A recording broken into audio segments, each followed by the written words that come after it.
The next heading is curved or spherical mirrors. Curved or spherical mirrors.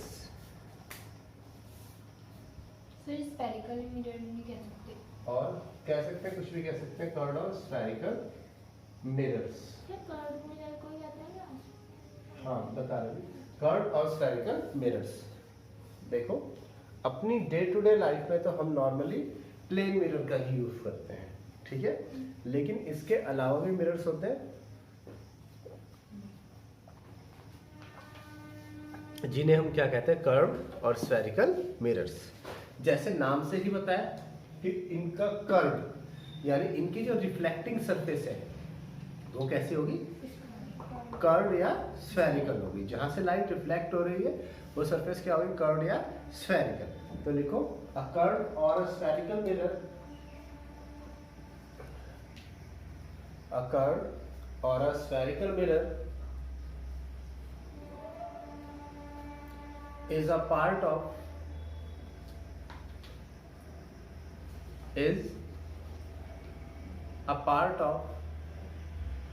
a glass sphere is a part of a glass sphere whose one surface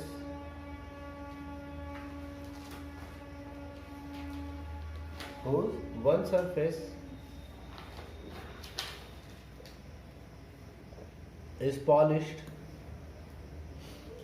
whose one surface is polished or silvered with red oxide, polished or silvered with red oxide,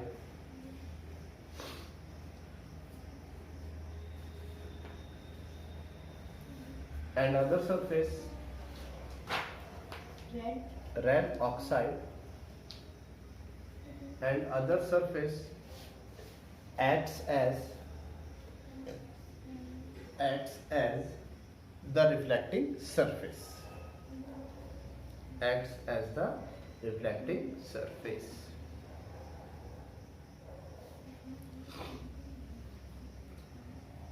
Acts as the reflecting surface. Start from the next time. The reflecting surfaces, the curved surfaces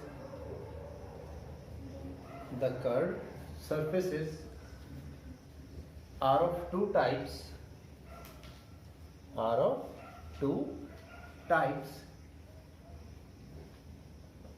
Number one, concave mirror, and number two, convex mirror.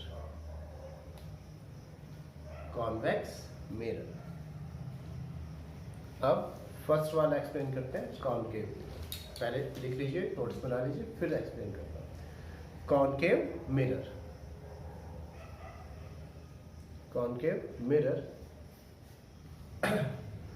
A mirror which is a part of a hollow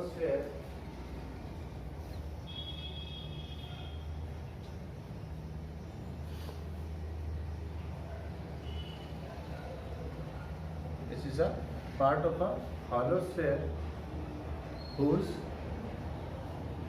outer surface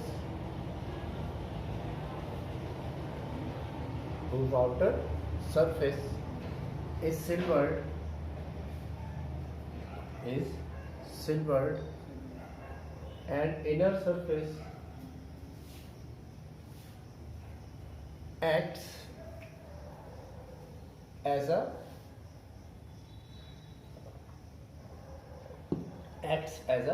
reflecting surface, is known as a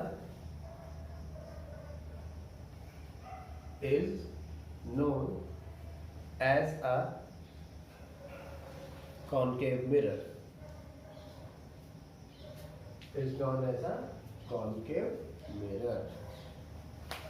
Second part, the second type, convex mirror.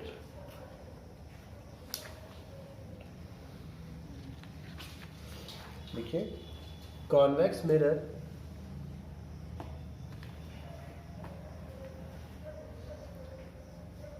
is the part of a spherical mirror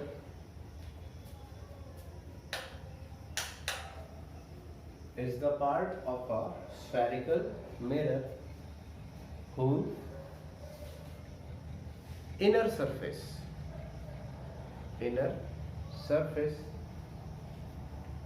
sir इसमें भी inner लिखवाया आपने। नहीं ठीक है सही है whose inner surface is silvered and outer surface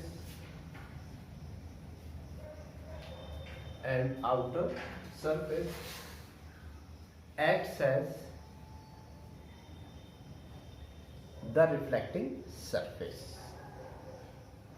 the reflecting surface since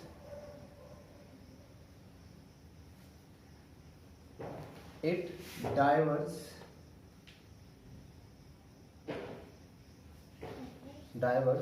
the light rays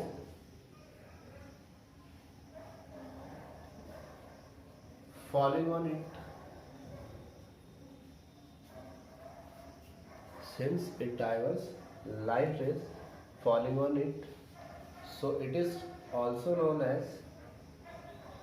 so it is also known as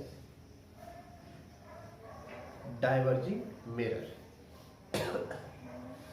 it is also known as diverging mirror convex में कॉन्केव में line छूट गई है जो भी इससे पहले concave mirror के बारे में लिखवाया था तो उसमें भी लिख लीजिए इट converts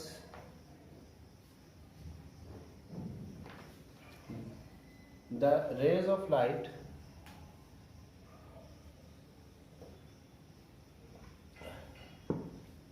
towards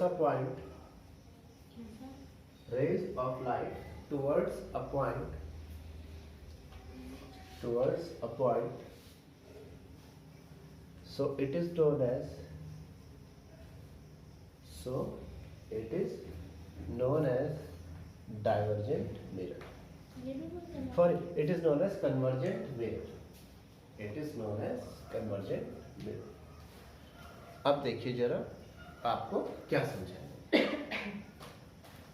देखिए एक तो होता है प्लेन मिरर जो हम अपने घर में यूज करते हैं जिसमें देख के बाल वगैरह बनाते हैं घंटों के सामने खड़े रहते हैं और ऐसे बाल बनाते रहते हैं दूसरे टाइप के मिरर्स होते हैं स्फेरिकल मिरर्स आप सपोज कीजिए कि बहुत बड़ा ग्लास स्फेयर है बहुत बड़ा स्फेयर तो सबको पता है गोला ठीक है जैसे लड्डू ऐसे नहीं जैसे साइकिल का टायर है वो अलग है वो क्या है सर्कल ये ग्लास स्फेयर है जो हर जगह से गोल है अब इसका हम कोई पार्ट काट लें मान लिया हमने इस ग्लास स्फेयर का कोई पार्ट काट लिया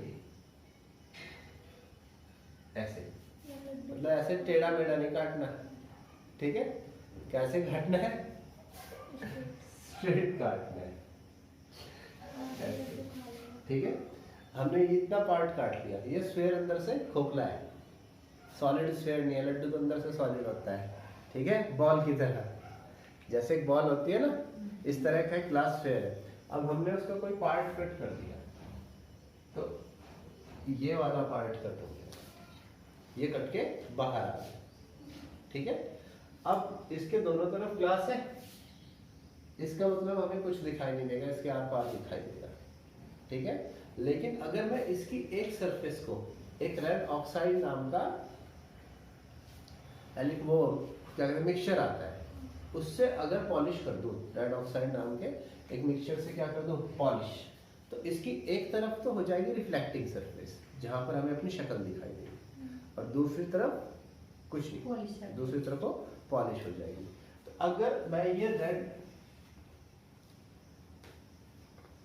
ऑक्साइड की जो परत है जिसे हम कहते हैं सिल्वर्ड करना बाहर की तरफ कर देता हूं ये रेड ऑक्साइड की परत मैंने किस तरफ कर दी, बाहर की तरफ। तो जो रिफ्लेक्टिंग सरफेस है वो किस तरफ आ जाएगी, अंदर की तरफ। अगर ये रेड ऑक्साइड परत मैंने बाहर की तरफ की तो ये रिफ्लेक्टिंग सरफेस किस तरफ हो जाएगी, अंदर की तरफ। और इस टाइप के मिरर को हम किस टाइप का मिरर कहते हैं, कॉन्वेक्स।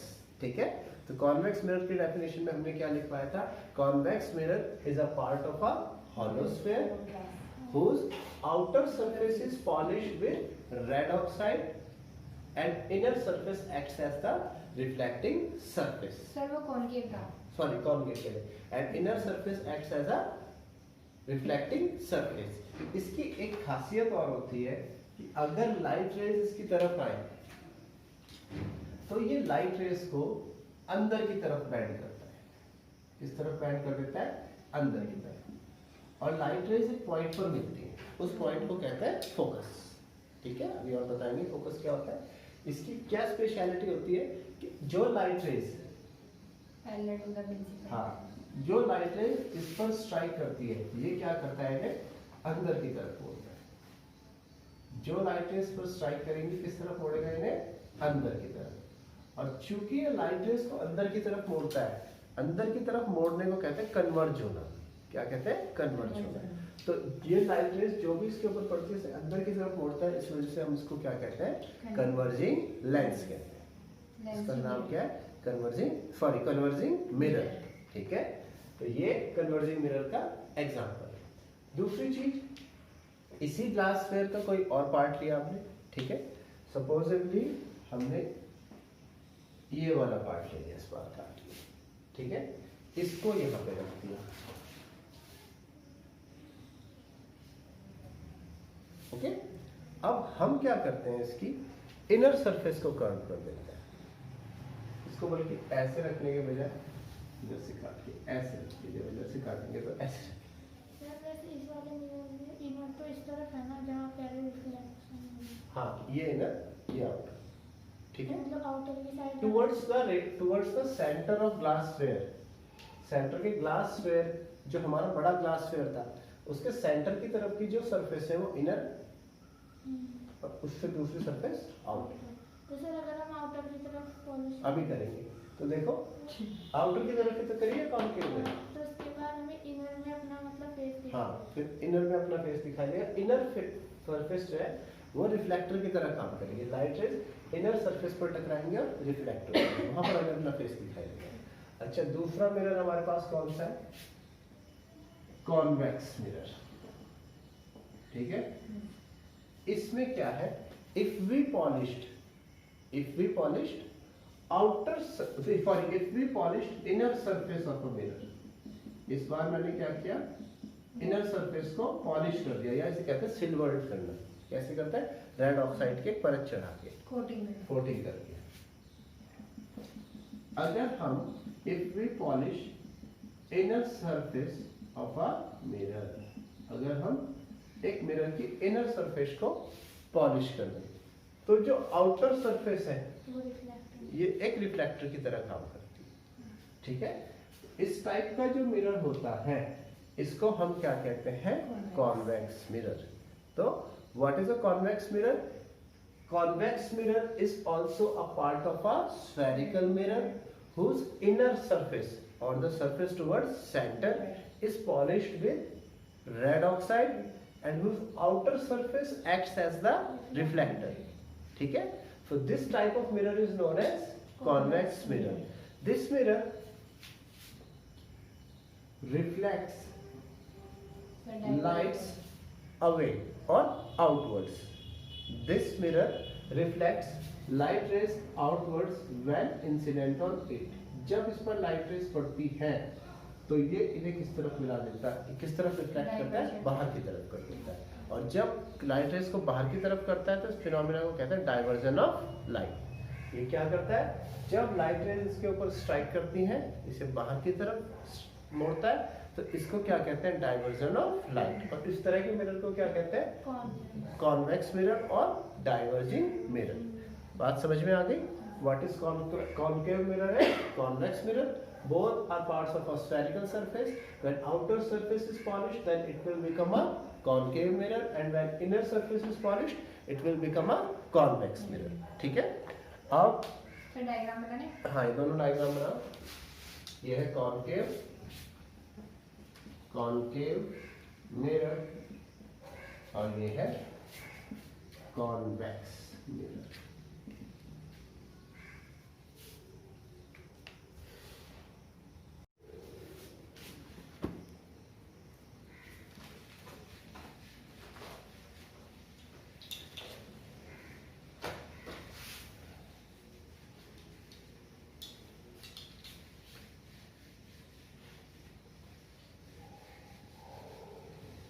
नेक्स्ट हेडिंग लिखिए some important terms with respect to mirror, with respect to spherical mirrors. Some important terms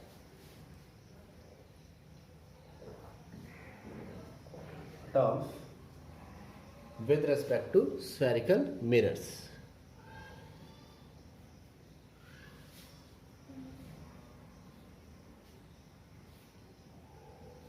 Respect to Spherical mirrors.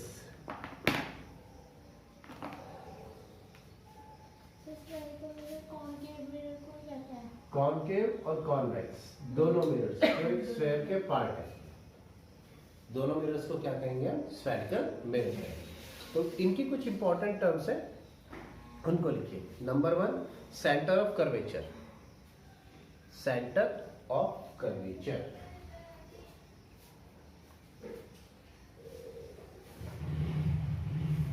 Centre of curvature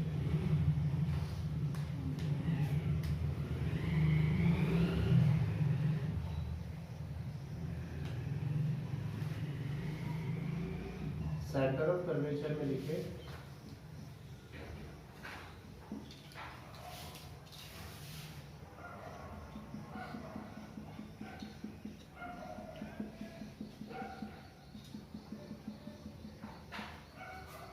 the center of sphere, the center of sphere,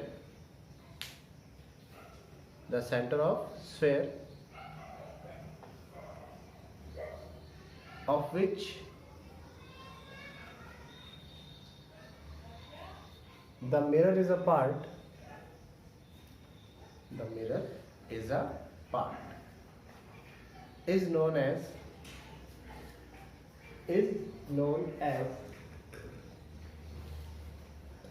the center of sphere, is known as the center of sphere.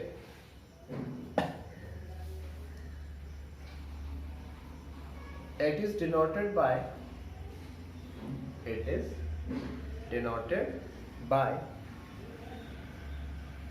capital C. It is denoted by capital C. देखो what is the center of sphere? हमारे पास में ये दोनों lens है, ठीक है। Actual में ये दोनों के दो सॉरी लेंस नहीं मिरर, एक्चुअल में ये दोनों मिरर को अगर हम देखें तो ये किसी ना किसी ग्लास स्फीयर के पार्ट होंगे। भाई कोई ग्लास स्फीयर होगा ये उसी के पार्ट तो होंगे, है ना। तो हाँ hollow spherical hollow glass sphere के पार्ट होंगे। उस ग्लास स्फीयर का जो सेंटर है वो ही इन दोनों मिरर्स का भी सेंटर ऑफ स्फीयर है, ठीक है। भाई दो मिरर है, किसी न किसी हॉलो ग्लास स्फीयर के पार्ट है और उस ग्लास स्फीयर का जो सेंटर है वो क्या होगा? इसका भी सेंटर ऑफ स्फीयर होगा। सेकंड लिखे radius of curvature, radius of curvature, radius of curvature में लिखिए the radius of the sphere, the radius of the sphere of which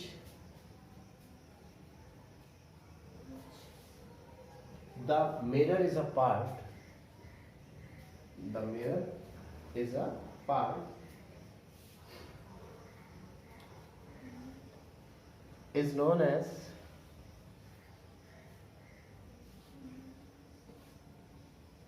the radius of curvature, is known as the radius of curvature, curvature। चर, and it is denoted bye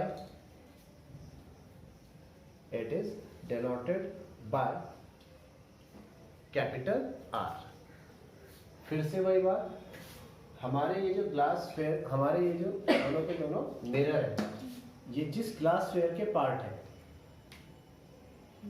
ये दोनों के दोनों जो हमारे पास mirrors हैं, ये दोनों के दोनों जिस ग्लास फेयर के पार्ट है, उस ग्लास फेयर की radius,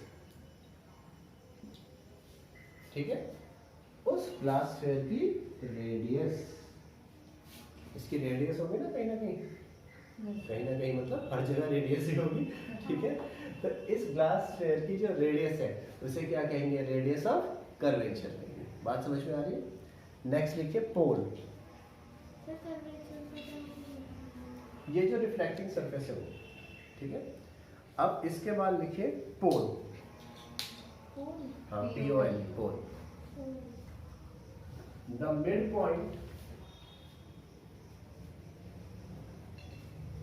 mid point of the spherical mirror, the midpoint of the spherical mirror is known as, the midpoint of the spherical mirror is known as pole of the mirror. Pole of the mirror. देखो बच्चों, जो तो इसे ऐसे भी तो कह सकते हैं ना, the center of a spherical mirror is known as, हाँ, और लिख लो, the center of the spherical mirror, the center of the spherical mirror is known as pole of the mirror.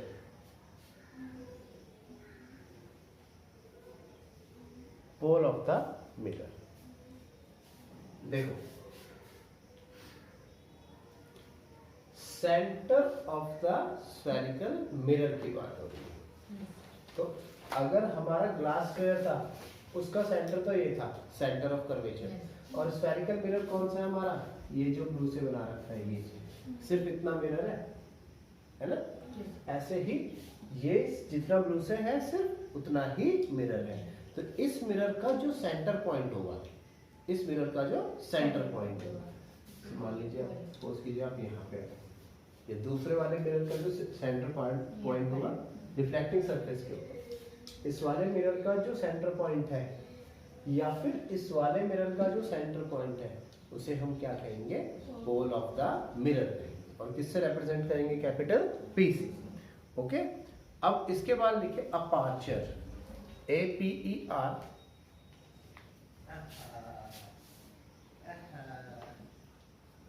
TUR, aperture, APERTURE, because the total reflecting surface, the total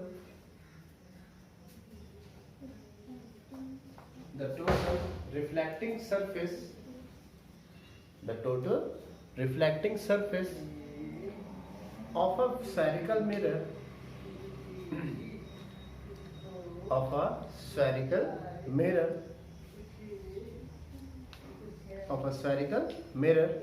is known as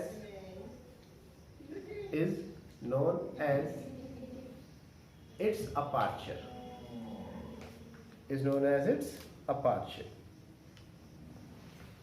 ठीक है। किसी भी spherical mirror की जो reflecting surface होती है, जितनी surface उसे रिफ्लेक्ट कर रही है, जितनी सरफेस उससे लाइट को क्या कर रही है, रिफ्लेक्ट, उसे क्या कहते हैं, उसका अपर्चर कहते हैं, ठीक है। इसके बाद लिखिए प्रिंसिपल एक्सिस। ये इसी का पार्ट है, मतलब 1 जैसे 1 2 3 4, हाँ।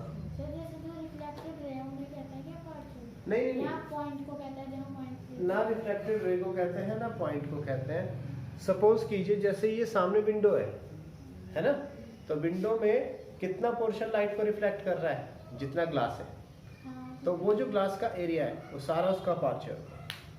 सर जैसे गेट है, गेट में येलोइश, हाँ, जैसे मान लो मैं यहाँ पे मिरर लगा देता हूँ, तो ये जो सारा मिरर, सारा का सारा मिरर क्या करेगा? लाइट को रिफ्लेक्ट करेगा, तो वो होगा उसका अपर्चर। ठीक है, अपर्चर के बाद लिखिए principal axis. Principal axis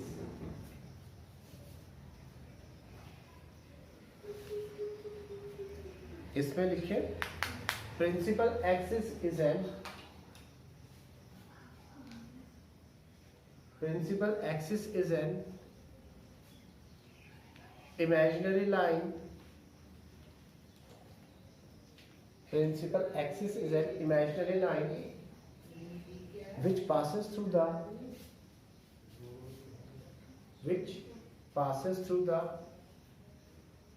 pole and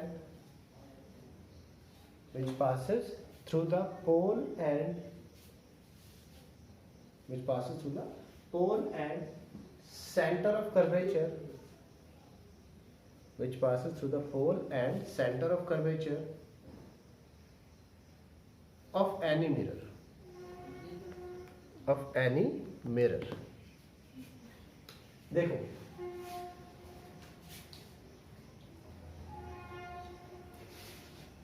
ये हमारे पास दो टाइप के मिरर थे। ये किस टाइप का मिरर था? कॉनकेव। और ये किस टाइप का मिरर है? कॉन्वेक्स। अगर हम एक लाइन ड्रॉ करें, लाइन सेगमेंट नहीं, मैं बात कर रहा हूँ लाइन। अगर हम एक लाइन ड्रॉ करें जो पोल और सेंटर ऑफ कर्वेचर दोनों से होके जाए, एक इमेजिनरी लाइन, इस साइड भी हम कितना ही बढ़ा सकते हैं, इस साइड भी कितना ही बढ़ा सकते हैं, तो ये लाइन क्या कहलाएगी? हमारी प्रिंसिपल एक्सिस। सेम कॉन्वेक्स के मिरर के केस में भी देखो, अगर हमारे पास एक कॉन्वेक्स मिरर है, अंदर की साइड हमने पॉलिश कर रखी है, ठीक है, और एक्चुअल में ये पार्ट है ग्लास स्फीयर का, यहाँ पर ग्लास स्फीयर थोड़ा सा क्या हो गया, एक्चुअल में पार्ट है ग्लास स्फीयर का, यहाँ पर इसका पोल है और इस ग्लास स्फीयर का जो सेंटर है ये सेंटर ऑफ कर्वेचर। तो देखो प्रिंसिपल एक्सिस क्या होगी? प्रिंसिपल एक्सिस ये लाइन सेगमेंट है जो सेंटर ऑफ कर्वेचर और पोल दोनों से होके जाती है। तो ये वाली लाइन जो है इसे हम क्या कहेंगे? Principal axis. या फिर ये वाली जो लाइन है इसे हम क्या कहेंगे? Principal axis. बात आ गई समझ में? What is the principal axis? अब प्रिंसिपल एक्सिस के बाद लिखिए प्रिंसिपल फोकस। प्रिंसिपल फोकस किसका है प्रिंसिपल फोकस? दोनों का एक साथ ही लिखा है, principal focus.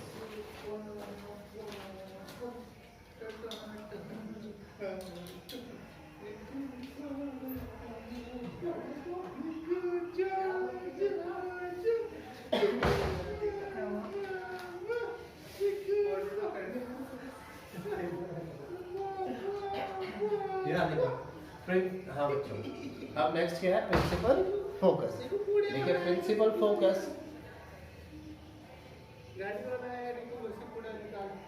Principal focus is a point on the principal axis, is a point on the principal axis where rays of light actually meet.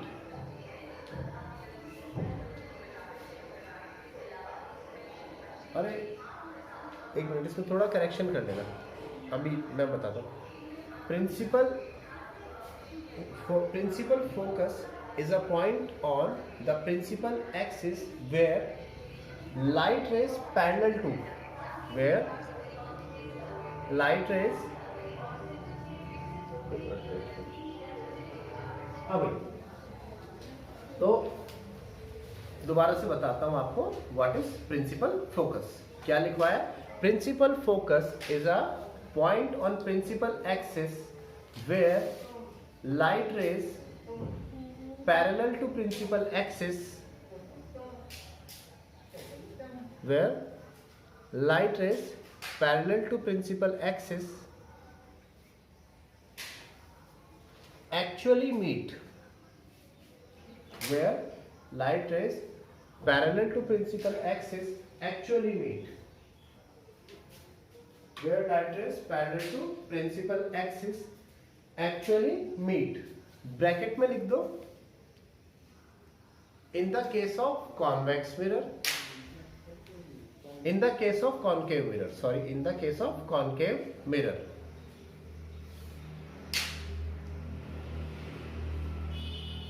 or appears, bracket close, or appears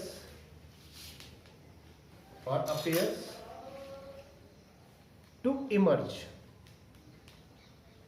appears to emerge from this point,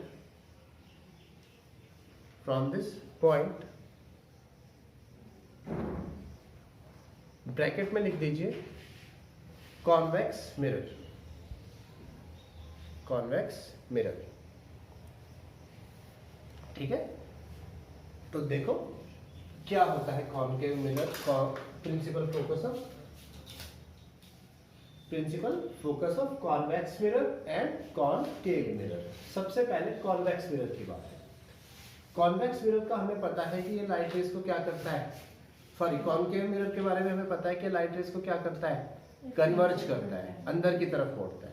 तो जो light rays principal axis के parallel है, जो light rays principal axis के parallel है, ठीक है, principal axis के पैरेलल लाइंस को जब एक कॉन्वेक्स मिरर पे पड़ती है, उसके बाद क्या होंगी, ये अंदर की तरफ मुड़ेंगी। तो अंदर की तरफ मुड़ने के बाद ये एक पॉइंट पे मीट कर,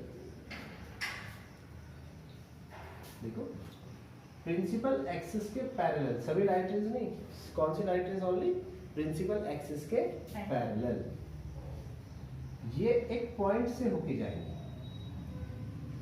सर कॉनकेव है, हाँ कॉनकेव।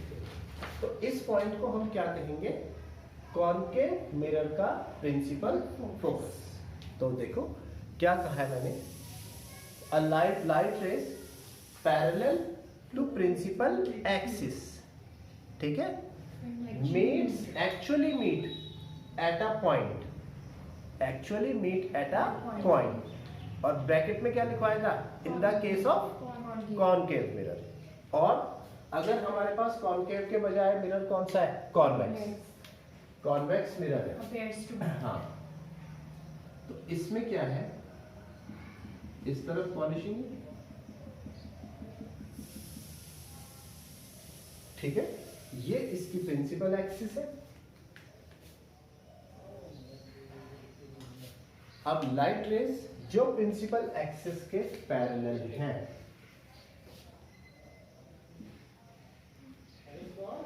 जो लाइट रेज प्रिंसिपल एक्सिस के पैरेलल है, ये क्या करता है, लाइट रेज को डाइवर्ज कर देता है, बाहर की तरफ निकाल देता है। तो जब बाहर की तरफ इसको डाइवर्ज कर देगा, तो ये कहीं पर भी मीट नहीं करेगा, कोई चांस नहीं है कि ये मीट करे। तो हमारा माइंड क्या करता है, ऐसे अज्यूम कर लेता है कि ये पीछे की तरफ एक पॉइंट पर मिलेंगे, ऐसे अज्यूम कर लेता है कि पीछे की तरफ एक पॉइंट पर मिलेंगी। और देखो हमें देख के ऐसा लग रहा है कि ये लाइट रेज इस पॉइंट से निकल रही है, ऐसा लग रहा है ना कि ये लाइट रेज क्या हो रहा है, इस पॉइंट से निकल रही है। तो इसके लिए क्या डेफिनेशन बनेगी, light rays parallel to principal axis appears to emerge from that point in the case of convex mirror is known as principal focus of the mirror. Okay, तो total definition क्या हुई, principal focus is a point on principal axis, principal focus is a point on principal focus, principal focus is a point on principal axis where light rays parallel to principal axis actually meet in the case of concave mirror, or appears to emerge from this point after reflection through the mirror. ठीक है, after reflection from the mirror. ठीक है, इसमें शायद last time मैंने लिखवानी भूल गया, after reflection from the mirror. तो this is known as our principal focus. तो समझ में आ गया सबको प्रिंसिपल फोकस क्या है? After reflection from the mirror, it is denoted by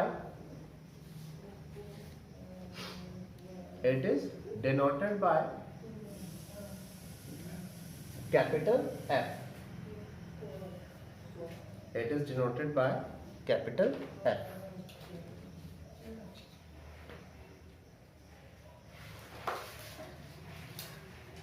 It is denoted by capital F. तो इससे नेक्स्ट है फोकल लेंथ. देखो, focal length of a spherical mirror, focal length of a spherical mirror is the distance between its pole and principal focus. बहुत simple सी बात है कि पोल और principal focus के बीच की जो डिस्टेंस है उसे कहते हैं फोकल लेंथ. देखिए, ये हमारे पास पोल है और ये क्या है? Principal focus. और इन दोनों के बीच की जो डिस्टेंस है ये f, ये क्या होगी? Focal length. ऐसे यहाँ पर पोल यहाँ पर है, प्रिंसिपल फोकस यहाँ पर है, इन दोनों के बीच के डिस्टेंस को ही हम क्या कहते हैं? Focal length. तो it is denoted by small f.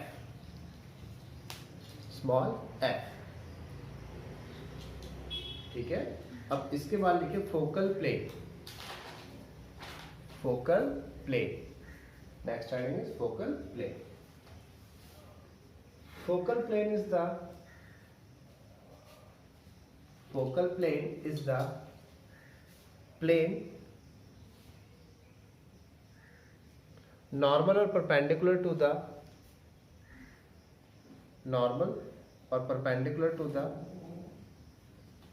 principal axis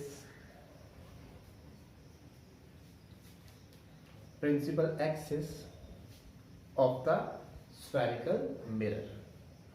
principal axis of the spherical mirror. ठीक है, principal axis of the spherical mirror. तो जैसे यहाँ पर हमारी प्रिंसिपल एक्सिस कौन सी है? ये, और इसके परपेंडिकुलर हमारा ये व्हाइट पोल है. तो वही क्या हो गया हमारा? फोकल प्लेन हो गया. ठीक है, समझ में आ गई बात? फोकल प्लेन वाली बात मैं पहले भी समझा चुका हूँ मार्कर के थ्रू. अब इसके बाद देखो साइन कन्वेंशंस. नेक्स्ट है sign conventions for reflection. Sign conventions for reflection by a spherical mirror. Sign conventions for reflection by a spherical mirror. तो बच्चों यहां ध्यान दीजिए, साइन कन्वेंशन के बारे में लिखवाने को तो बहुत सहज लिखवाया जा सकता है, 4-5 पॉइंट लिखवाए जा सकते हैं, लेकिन इसकी कोई ज़रूरत नहीं है. साइन कन्वेंशन का यूज़ आपको न्यूमेरिकल में करना है. ठीक है, और न्यूमेरिकल में करने के लिए आपने 9th क्लास में एक टॉपिक पढ़ा था, कोऑर्डिनेट ज्योमेट्री. याद है? 9th क्लास में टॉपिक पढ़ा था कोऑर्डिनेट ज्योमेट्री. तो आपको याद होगा उसमें कैसे साइन कन्वेंशन था. ये था ऑरिजिन, इस तरफ क्या था? पॉजिटिव. इस तरफ क्या था? नेगेटिव. ऊपर की तरफ क्या था? पॉजिटिव. और नीचे की तरफ क्या था? नेगेटिव. तो वही साइन कन्वेंशन हमारा मिरर से इमेज बनाने के लिए भी है. अगर हमारे पास मिरर रखा है तो उसके पोल से इस तरफ यानी राइट हैंड साइड की जो डिस्टेंसेस है वो सब क्या होंगी? पॉजिटिव. उससे लेफ्ट हैंड साइड के सारे डिस्टेंसेस को कैसे लेंगे, नेगेटिव। ऊपर की तरफ की इमेजेस को क्या लेंगे, पॉजिटिव, और नीचे की तरफ की इमेजेस को क्या लेंगे, नेगेटिव। ठीक है, तो ये मैं इतने में ही छोड़ रहा हूँ बिल्कुल। ओके, इसको कहीं लिखने आता नहीं है, अगर आएगा भी तो आप लिख सकते हैं according to sign conventions all the distances taken right side to the pole of a mirror are positive, left side to the pole of the mirror are negative, upside to the pole of the mirror are, upside to the principal axis of the mirror is positive, and downwards to the principal axis are taken as negative. ठीक है, अब एक छोटा सा और लिख लीजिए, relationship between हाँ बस ये तो आपको समझाई दिया मैंने। अब लिखिए relationship between relationship between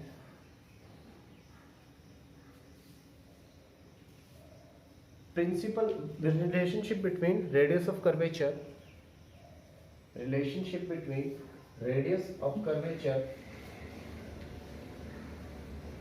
and its focal length, radius of curvature and focal length, इनके बीच में भी एक रिलेशनशिप होती है, इस पर एक तो न्यूमेरिकल भी है, वो नेक्स्ट वीडियो में स्टार्ट करेंगे।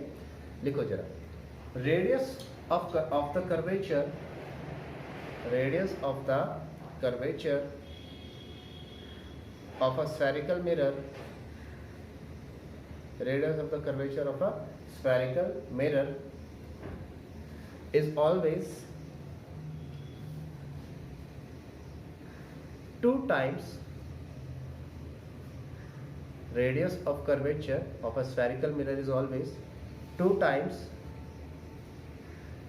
और twice, जैसे आप लिखना चाहें, is always 2 times or twice of its focal length, of its focal length, of its focal length। तो देखो कहीं पर भी जो रेडियस ऑफ कर्वेचर होगी वो फोकल लेंथ का क्या होगी, 2 गुना, या फिर हम यहाँ से कह सकते हैं फोकल लेंथ क्या होगी, रेडियस ऑफ कर्वेचर का हाफ, और द फोकल लेंथ, हाँ फोकल लेंथ होती है पोल से फोकस पॉइंट की डिस्टेंस, और रेडियस ऑफ कर्वेचर ये जो हमारे पास स्फीयर है उसकी रेडियस। तो इन दोनों के बीच में रिलेशनशिप है कि रेडियस ऑफ कर्वेचर हमेशा फोकल लेंथ की कितनी होती है, 2 गुनी, या फिर फोकल लेंथ क्या होती है, रेडियस ऑफ कर्वेचर की हाफ, और फोकल लेंथ, हाँ, और focal length of a spherical mirror, of a spherical mirror is always half of the radius of curvature, half of the radius of curvature।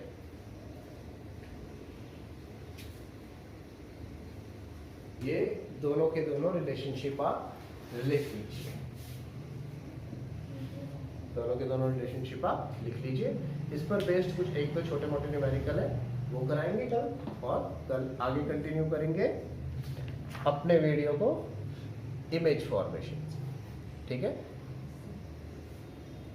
एक और छोटे से पॉइंट कि कहीं पर जो है ये क्वेश्चन 1 मार्क्स में आ जाते हैं, what is the focal length of a plane mirror, और what is the focal length, और what is the radius of curvature of a plane mirror जो हम घर में यूज करते हैं, उसकी फोकल लेंथ या उसकी रेडियस ऑफ कर्वेचर, तो वो दोनों होती है इनफाइनाइट।